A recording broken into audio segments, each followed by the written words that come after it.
حضرت جناب سیدنا سری سختی رحمتullah علیہ فرماتے میرا دل سخت ہو گیا تھا، میں بڑا پریشان رہتا تھا۔ حضرت معروف کرخی رحمتullah علیہ کی بارگاہ میں کئی دفعہ عرض کی، میں نے کہا بابا میں اس کا کیا کروں، یہ سخت ہو گیا، مہینوں ہو گئے یہ اللہ کے خوف میں نہیں رویا، سالوں بیت گئے حضور کی نعت سن کے نہیں رویا، اب تو کتنا وقت گزر گیا ہے، اسے مدینے جانے کے لیے بھی رونا نہیں آتا، حضور یہ سخت ہو گیا ہے، کوئی رحمت کی نظر ہو، خشکی سی آ گئی ہے، عجیب سی میل چڑھ گئی ہے۔ فرماتے کئی دفعہ میں نے خواہش کا اظہار کیا، ایک دن نا عید کا دن تھا تو حضرت معروف کرخی نے ایک چھوٹا سا بچہ انگلی کے ساتھ لگایا ہوا تھا تو حضرت آ رہے تھے، تو میں نے کہا حضور آپ کدھر سے آ رہے ہیں، یہ بچہ کون ہے؟ فرمانے لگے یتیم ہے۔ سارے بچے عید والے دن اخروٹ کے ساتھ کھیل رہے تھے، بیچارے کے پاس اخروٹ کوئی نہیں، تو حضور آپ کیا کریں گے؟ تو حضرت معروف کرخی کہنے لگے پیسے تو میرے پاس بھی کوئی نہیں اخروٹ خرید کے دینے کے، میں یہاں سے کھجوروں کی گٹھلیاں چنوں گا، وہ گٹھلیاں بازار میں بک جاتی ہیں، میں یہ گلیوں سے گٹھلیاں چنوں گا اور چن کے میں کہیں بیچوں گا، اور جب میں انہیں بیچوں گا تو پھر یتیم کے لیے 2-4 اخروٹ خریدنے کے قابل ہوں گا، پھر میں اسے اخروٹ خرید کے دوں گا۔ پتہ نہیں کہاں کی بات سنا رہا ہوں میں آپ کو، اور پتہ نہیں کہاں کا ذکر کر رہے ہیں بابا جی۔ بچہ یتیم ہے، بچے اخروٹ سے کھیل رہے تھے، اس کے پاس اخروٹ کوئی نہیں۔ بابا آج کا پیر تو معرفت کی بات کرتا ہے، تو یتیم کے لیے گٹھلیاں چننے چلا ہے۔ آج کا پیر تو کہتا ہے میں اے سی والے کمرے میں بیٹھ کے تمہیں بڑا عرش کے اعلیٰ کی بات بتاؤں گا، یتیم کے لیے گٹھلیاں چننا، مدرسے کے طلباء کی نوکری کرنا،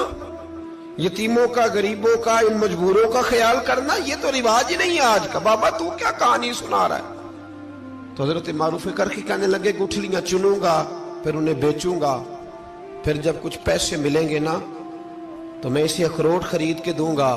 اور فرمانے لگے جب یہ اخروٹ سے کھیل کر ہنسے گا نا تو اللہ میرے دل کو سکون عطا فرمائے گا۔ میں گٹھلیاں چننے جا رہا ہوں،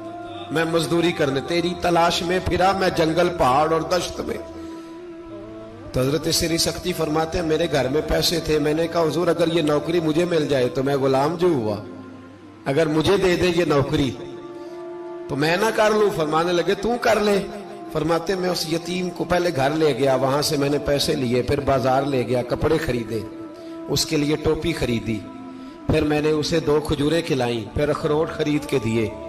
حضرت سیدنا معروف کرخی کہتے ہیں اس کو میں نے چیزیں دے کے نا، وہ بچہ تھا، بچے ہی ہوتے ہیں، میں نے جب اسے اخروٹ دیے تو وہ دوڑنے لگا، میں بھی ہلکا ہلکا پیچھے چلنے لگا۔ فرماتے ہیں وہ جا کے بچوں کے گروہ میں مل گیا، وہاں درجنوں 20 بچے کھیل رہے تھے، وہ مل گیا، وہ کھیلتا رہا۔ آپ فرماتے ہیں لوگوں اس دن میرے رب نے میرے دل کو اپنے قرب کی لذت بھی عطا کی، اور میرا دل تھا میرے سینے پر ساری رات، تھا میرے سینے میں میرا دل، پر ساری رات میرے نبی کے قدموں کا طواف کرتا رہا ہے۔ اب نہ لگ گیا ہے، پاک ہوئے تے پاک بھی ملدا ہے، اے بنا پاکوں پاک نہیں ملدا۔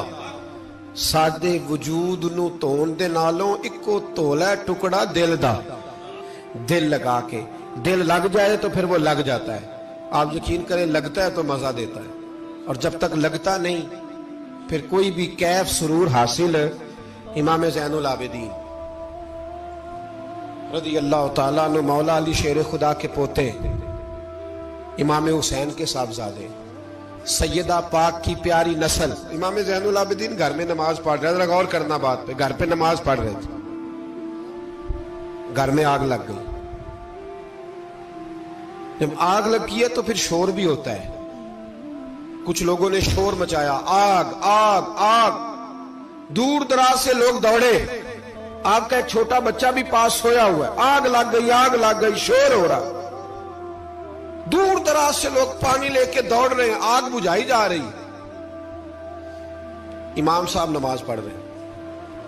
حکم ہے کہ ایسی ایمرجنسی دیکھو تو نماز توڑ دو، پر اس کے لیے جو دیکھے ہی نہ، جسے سوجے ہی نہ ہو کیا رہا۔ امام زین العابدین پڑھتے رہے، نماز مکمل ہوئی تو آپ کی زوجہ کہنے لگی اللہ آپ پہ رحم کرے، گھر میں آگ لگ گئی تھی، سارا محلہ، سارا گاؤں، سارا شہر ٹوٹ پڑا، بچہ سویا ہوا تھا، آپ نے توجہ ہی نہیں کی۔ تو آپ فرمانے لگے ہلکی سی بن بناہٹ ہوئی تھی میرے کانوں میں، پر میں اللہ کی نماز پڑھ رہا تھا، پر میں اپنے رب کی، میں اس کی نماز پڑھ رہا تھا، تیرے عشق کی انتہا چاہتا، تیرے عشق کی انتہا چاہتا، تیرے عشق کی انتہا چاہتا، میری سادگی دیکھ کیا چاہتا ہوں، ذرا سا تو دل ہے مگر شوخ اتنا، وہی لن ترانی سنا چاہتا ہوں، مجھے کیا خبر ادھر کیا ہو رہا، ادھر میں تو اس کے ساتھ میرا تعلق تھا، میں تو اللہ کی بارگاہ میں حاضر تھا، مجھے کیا پتا۔ بی بی کہنے لگی آگ لگ گئی تھی، تو فرمانے لگے بھلی مانس چپ کر، تم دنیا کی آگ بجھا رہے تھے، میں جہنم کی آگ بجھا رہا تھا، تم لوگ اپنے شور میں تھے تو میں اپنے ذائقے میں۔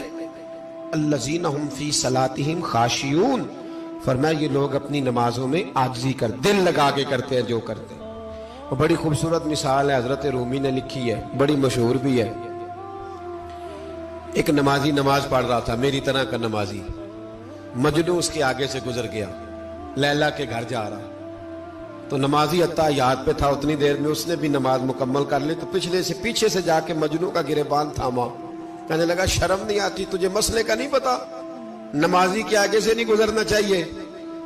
تو کہنے لگا یار معاف کر دو، مجنو کہنے لگا معاف کر دو، غلطی ہو گئی، حالانکہ شہزادہ تھا، پر معافیاں کیوں مانگ رہا ہے؟ اس لیے کہ کسی سے دل جو لگ گیا ہے، عاجزی آ گئی، ان کے چل یار معاف کر دے، تیری مہربانی، نمازی ناراض نہ ہو جائے، نمازی بڑے ڈاڈے ہوتے ہیں، کئی دفعہ بڑے سخت ہوتے ہیں، نمازی تھا بڑا پکا، تو وہ کہنے لگا نہیں، نماز خراب کر دی تو نے، تجھے پتہ نہیں آگے سے نہیں گزرنا چاہیے، اور ویسے بھی زمانے کا رواج ہے، جو معافی مانگ لے لوگ سمجھتے ہیں بزدل ہے، یہ بھی بڑا مسئلہ ہے۔ آپ تھوڑا سا کہہ دیں کہ جب دیکھی جائے گی جو ہوگی، لوگ سمجھتے ہیں نہیں ہے دم کم، معافی مانگ لے سامنے والا بگڑ جاتا ہے، الا ماشاءاللہ، لیکن اس کا مطلب یہ نہیں کہ ہم معذرت کرنی چھوڑ دیں، وہ اگر بری عادت پہ ہے تو ہم نے اپنی اچھی عادت کو قائم رکھنا ہے، تو کہا جناب معاف کر دے، تو نمازی کہنے لگا نہیں تجھے عقل نہیں ہے، نمازی کے آگے سے نہیں گزرنا چاہیے۔ پھر مجنون نے بڑی بات کر دی، پھر ایک عاشق نے عاشقوں والا جملہ بولا، پھر ایک محبت کرنے والے نے بڑی بات کی، کہنے لگا یار نمازی میں تو معافی مانگ رہا ہوں تو نہیں دے رہا، چل ایک سوال کا جواب ہی دے دے کہ میں تو عورت کے عشق میں جا رہا تھا، مجھے تو نظر نہیں آیا کہ تو نماز پڑھ رہا ہے، میں تو بی بی کے عشق میں تھا، مجھے تو نظر نہیں آیا، تو بتا تو رب کے عشق میں تھا، تو مجھے کیسے دیکھ رہا تھا، میں تجھے کیسے نظر آیا، حالانکہ تو اللہ کے عشق میں کھڑا تھا، مالک حقیقی کی محبت میں تیری میرے اوپر نظر کیسے پڑ گئی، میں تو عورت کے عشق میں تھا۔ اب نمازی صاحب شرمندہ ہو گئے، مجنو کہنے لگا آج کے بعد جب رب کی بارگاہ میں کھڑے ہونا نا تو والذین آمنوا اشد حبا للہ، پھر نماز کے لیے نہیں